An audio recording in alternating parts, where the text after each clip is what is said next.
ಭಕ್ತರಿಗೆ ತಮ್ಮ ತಪಸ್ಸನ್ನ ಧಾರೆ ಎರೆದು ಕಷ್ಟ ಕಾರ್ಪಣ್ಯಗಳನ್ನು ಪರಿಹರಿಸಿ ಅನುಗ್ರಹ ಮಾಡ್ತಾ ಇದ್ದಾರೆ.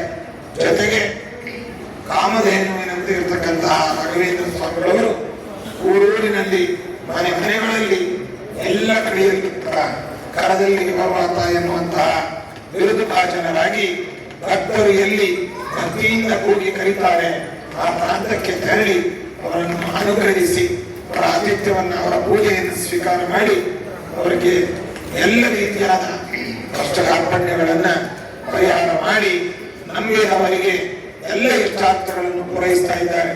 ಅಂತಹ ಮಹಾನ್ ಗುರುಗಳ ಆಗಮನ ಇವತ್ತಿಲ್ಲಿ ಹಳ್ಳಿ ಆಗಿದೆ.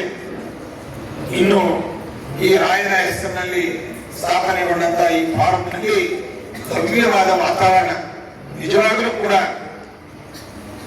ಇವತ್ತು ದೇಶದ ಪಟ್ಟಣಗಳಲ್ಲಿ ಬೇರೆ ಬೇರೆ ಸ್ಥಳಗಳಲ್ಲಿ ಕಾಲುಷ್ಯ ಅನ್ನುವಂತಹದ್ದು ತುಂಬಿ ತುಳುಕ್ತಾ ಇದೆ. Sound pollution, air pollution, water pollution, ಹೀಗೆ ಎಲ್ಲ ರೀತಿಯಾದಂತಹ ಕಲಬೆರಕೆ ಮತ್ತು ವಾತಾವರಣ ಅನ್ನುವಂತಹದ್ದು ಪರಿಸರ ಎಲ್ಲ ಕೆಟ್ಟಿರುವಂತಹ ಒಂದು ಈ ಸಂದರ್ಭದಲ್ಲಿ ಎಲ್ಲ ಗಿಡ ಮರಗಳನ್ನ ಹಸಿರುಗಳನ್ನ ನೆಟ್ಟು ನಮಗೆ ಬೇಕಾದಂತಹ ಆಕ್ಸಿಜನ್ ಉತ್ತಮವಾದ ರೀತಿಯಲ್ಲಿ ದೊರೆಯುವಂತೆ ಒಂದು ಪ್ರಶಾಂತವಾದ ವಾತಾವರಣ, ಸುವಿಶಾಲವಾದ ವಾತಾವರಣ, ಒಳ್ಳೆಯ ಭದ್ರತೆಯ ವಾತಾವರಣ ಹೊಂದಿರತಕ್ಕಂತಹ ಈ ರಾಯರ ಫಾರಂ ಅನ್ನುವಂತಹ ಯೋಜನೆಯನ್ನ ಇಲ್ಲಿ ಏನು ಹಮ್ಮಿಕೊಂಡಿದ್ದಾರೆ, ಇದು ನಿಜವಾಗಲೂ ಕೂಡ ಒಂದು ತಪೋವನ ಇದ್ದಂತೆ ಇದೆ. ಇಂತಹ ವಾತಾವರಣವನ್ನ ನಾವು ಸಿಟಿಗಳಲ್ಲಿ ನೋಡಲಿಕ್ಕೆ ಸಿಗೋದೇ ಇಲ್ಲ. ಅಂತಹ ಭವ್ಯವಾದ ವಾತಾವರಣದಲ್ಲಿ ರಾಯರ ಧ್ಯಾನ ಮಂದಿರ ಅನ್ನುವಂತಹ ಈ ಒಂದು ಸುವಿಶಾಲವಾದ ಕಟ್ಟಡವನ್ನು ಮಾಡಿ ಇವತ್ತು ಸಮರ್ಪಣೆ ಮಾಡ್ತಾ ಇದ್ದಾರೆ. ಇದು ಸಮರ್ಪಣೆ ಮಾಡುವಾಗ ಅವರ ಮನೋಭಾವ, ಮನಸ್ಥಿತಿ, ಅಯ್ಯೋ ಇಷ್ಟು ದೊಡ್ಡ ಪ್ರಾಜೆಕ್ಟ್ ಅನ್ನ ನಾನು ಕೊಟ್ಬಿಟ್ಟಲ್ಲ ಅಂದಿಲ್ಲ, ಇಷ್ಟು ದಿವಸ ಆಯ್ತು ನಾನು ಕೊಡ್ಲಿಲ್ಲಲ್ಲ ಅಂತ ಅನ್ನುವಂತಹ ಭಾವನೆ ಅವರಲ್ಲಿದೆ. ಅದಕ್ಕೆ ಶಾಸ್ತ್ರ ಹೇಳುತ್ತೆ, ಶತೇಶು ಜಾಯತೆ ಶೂರ ಸಹಸ್ರೇಶು ಚ ಪಂಡಿತ ಭಕ್ತ ದಶಸಹಸ್ರೇಶು ದಾತ ಭವತಿವಾನವ ಅಂತ. ಇವತ್ತು ಕೊಡುಗೈ ದಾನಿ ಅನ್ನುವಂತಹ ವ್ಯಕ್ತಿ ಇಷ್ಟು ಸಂಖ್ಯೆಯಲ್ಲಿ ಒಬ್ಬನು ಆಗ್ತಾನೆ ಅಂತ ನಾವು ಕನ್ಫರ್ಮೇಶನ್ ಹೇಳಿ ಬರೋದಿಲ್ಲ. ನಾವಿವತ್ತು ನಮ್ಮ ಜೋಬಿನಲ್ಲಿ 10 ರೂಪಾಯಿ ಇರುತ್ತೆ, ಬೀದಿಯಲ್ಲಿ ತುಂಬಾ ಬಳಲ್ತಾ ಇರ್ತಾರೆ ಕಡುಬಡವರು, ತೆಗೆದುಕೊಡ್ಬೇಕು ಅಂತ ಅನ್ನುವಂಥ ಭಾವನೆ ಬರದೇ ಇರುವಂತಹ ಸಂಕುಚಿತ ಭಾವನೆಯ ಈ ಒಂದು ವಾತಾವರಣದಲ್ಲಿ ಇಷ್ಟು ಬೆಲೆ ಬಾಳುವ ಸುವಿಶಾಲವಾದ ಸುಸಜ್ಜಿತವಾದಂತಹ ಈ ಪ್ರದೇಶವನ್ನ 4 ವರ್ಷದಿಂದ ನಾನು ಕೊಡಲಿಲ್ಲ ಅನ್ನುವಂತಹ ಒಂದು ಕಳಕಳಿಯನ್ನು ಹೊಂದಿ ಇವತ್ತು ಆ ದಾನಪತ್ರದ ರೂಪದಲ್ಲಿ ಈ ಜಾಗವನ್ನ ರಾಘವೇಂದ್ರ ಸ್ವಾಮಿಗಳವರಿಗೆ ನೀಡ್ತಾ ಇದ್ದಾರೆ ಅಂತಂದ್ರೆ ನಿಜವಾಗಲೂ ಕೂಡ ಅವರೇ ಧನ್ಯರು ಅಂತ. ಅವರು ನಮ್ಮ ಸಮಾಜಕ್ಕೆ ಆದರ್ಶ. ಅದೇ ನಾವಾಗಿದ್ರೆ ಖಂಡಿತ ನಾವು ಕೊಡ್ತಾ ಇರಲಿಲ್ಲ.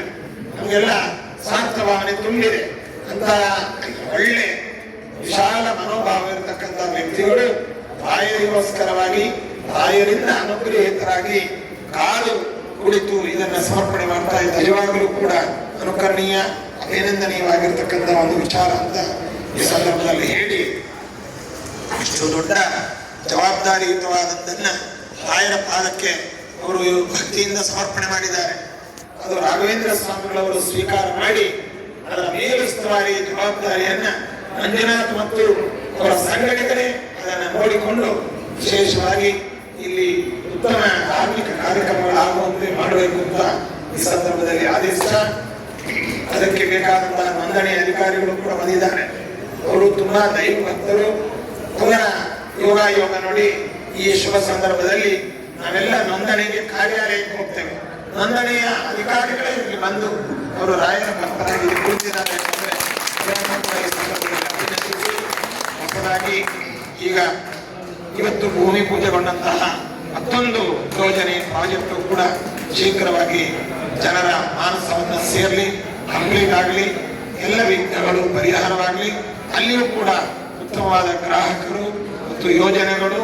ಇವಾಗ ಯಲಹಂಕ ಬೆಂಗಳೂರು ಇದನ್ನು ಪ್ರತಿನಿಧಿಸುವ ಮ್ಯಾನೇಜಿಂಗ್ ಪಾರ್ಟ್ನರ್ ಆದಂತಹ ಶ್ರೀ ಮಂಜುನಾಥ್ ಎನ್ ಬಿನ್ ಲೇಟ್ ನಾಗರಾಜ್, ವಯಸ್ಸು 39 ವರ್ಷ, ಓನ್ ಫ್ಯಾಕ್ಟರಿ ಹೆದರು ಕೋಗಿಲು ಬಡಾವಣೆ ಯಲಹಂಕ.